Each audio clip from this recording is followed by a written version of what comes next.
The fences that are really fine for the rest of the United States are not fine here.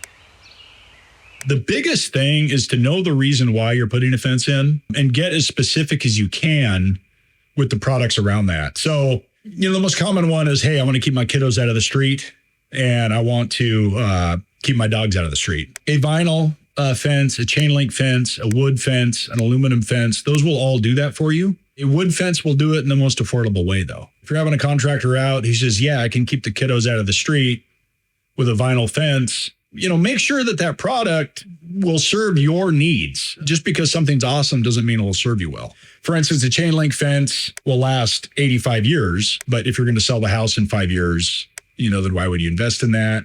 When is just standard 1950s picket fence will serve you well. Other things like privacy, this is the biggest one I get, is that we have a hot tub here, we have a barbecue here, and we have a hammock. We're trying to make a haven. My neighbor's kind of weird, and his yard's a little bit higher, and I want a fence here. But some people have ordered a 6-foot fence when they need a 6'9" fence. And then you spend the entire budget and you haven't gotten anywhere with it. The weird neighbor can still see your hot tub. You still can't enjoy the time out there.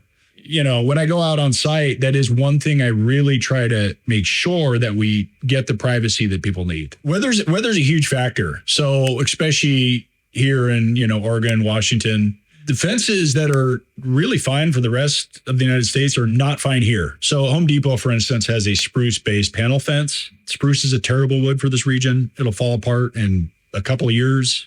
That's why we use exclusively cedar with those long-term fasteners. Vinyl and aluminum fences are a good option for this area too. If you happen to be watching this in Arizona or, Texas, maybe not so much, but it'd be cedar, and then I would encourage vinyl as well. And then if you have myself or any of the other estimators out, tell us your problems. We'll really try to burrow in and make sure that problem goes away for you.